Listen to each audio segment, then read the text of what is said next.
Starr, you are best known as a legendary director of motorcycle films and other films. What on earth got you involved with making a film about an alternative treatment to prostate cancer? It's very simple. You make your best films when you're actually involved with a passion for the subject. And when somebody tells you if you don't have your prostate removed, you're going to die, that all of a sudden makes you very passionate about living. And when I studied the alternatives that were, or the types of treatment that were offered me when I was diagnosed with prostate cancer, I basically, after the panic was over of the diagnosis, said, there's got to be a better way. And I started studying natural medicine, and that was 8 years ago. And I'm still studying because it's an ongoing process. And the outcome of the studying, after about 5 years, I said, I've made over 40 documentary films, a couple of feature films, and a lot of commercials and industrial films over the past 30 some odd years. What's the best way that I can communicate to my fellow men and their significant others about the options that they have when somebody diagnoses them with prostate cancer? And I said, well, it's got to be a documentary.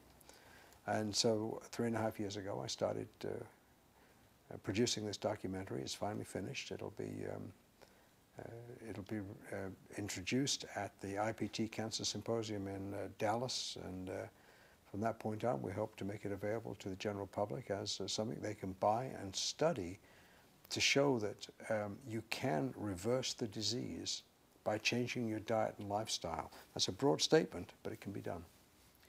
Now, you said something that made little alarms go off.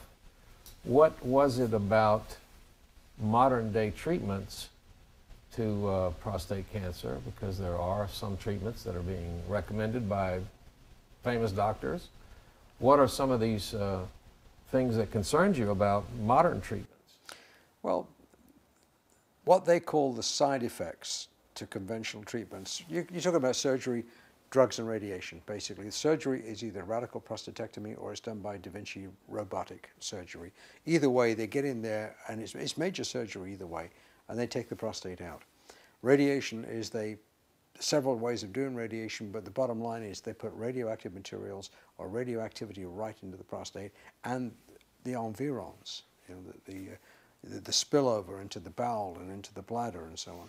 And the last thing is they try to do is they try to cut out your prostate, cut out your testosterone by giving you Lupron, Casodex, or flutamide drugs. The bottom line of all of this is it affects your sex life, it affects your continency, and there is no guarantee that the cancer will not come back. In fact, the return of cancer is quite high. And you might say, well, how could that be if they take out the prostate? Well, think about that for a moment. They've taken out the tumor, they've taken out the prostate, but the cancer's back. And they say, well, we must have not got it all. How many times have you heard that about any kind of cancer? Every time. They haven't got it all. The bottom line is that the tumor is, well, think about it a little differently. The tumor is really the symptom. It's the end result of a problem that you have in your body. So what I looked at was, what's in my body that caused that tumor to happen in the first place? And what was that? Well, we don't know down to one specific thing, but it is called making your immune system strong and get healthy. What we do in terms of recommending to other people that are looking to alternative treatments is we say, okay, find out what your body is deficient in. We do that through a blood test, basically, a very sophisticated functional blood analysis. We say, find out what your body's toxic with. What are those toxins in your body through the environment you're living in, the way you live your lifestyle, the food you eat? What's going on there? So we do that through a fecal analysis and a urine analysis.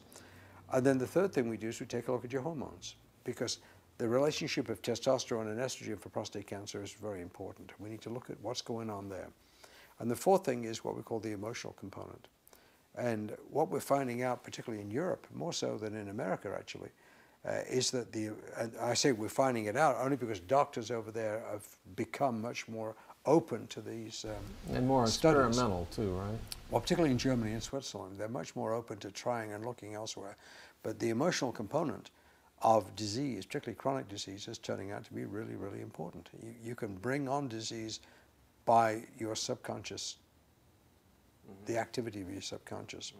And so it's very important to take a really solid look at the emotional traumas in your life that have remained buried in your body.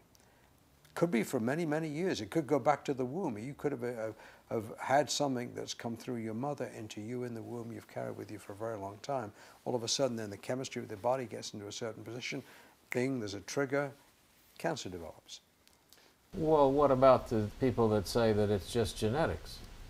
Well, there is some genetics, but what we know now today is that your genes are on-off switches. Your on-off switches will change based on the environment, based on the environment of the cells in the body. The environment also includes your attitude, your mind, your happiness, all of these things that goes on that keeps you rolling. So to say that something is a genetic disease really glosses over the real issues and what's going on in your life. Now, I'm not saying genetics are not a factor, and we reckon that with prostate cancer, it could be 5 to 7%. And the way we look at this now is that if you have, so we say, a genetic predisposition to prostate cancer because your father had it or your grandfather had it, if you live the same lifestyle as your father, you do the same things, the same habits, the same mental things, chances of you getting prostate cancer are increased over the person that will change that environment and lifestyle from that of their father. So we can change the genetics. Based on lifestyle and attitude and everything else. Exactly. Where you live, what you eat, things like that. Well, what is the, how does the current medical establishment feel about alternative treatments? Depends who you talk to. In my documentary, I interviewed 56 doctors. Of those 56, 42 were MDs. 12 were NDs, which is naturopathic doctor, and others were doctors in different disciplines, including PhDs, researchers, and so on and so forth. In fact, some were MDs and PhDs. So it depends who you talk to, and it depends on what aspect of alternative medicine you're talking about. All of them agree that conventional treatment needs an alternative, because conventional treatment cannot guarantee the fact A, you're going to get well, B, you'll be able to maintain your potency, which means for a lot of men is very important. I mean, their sex life is important to them, and they need to maintain that into a healthy age.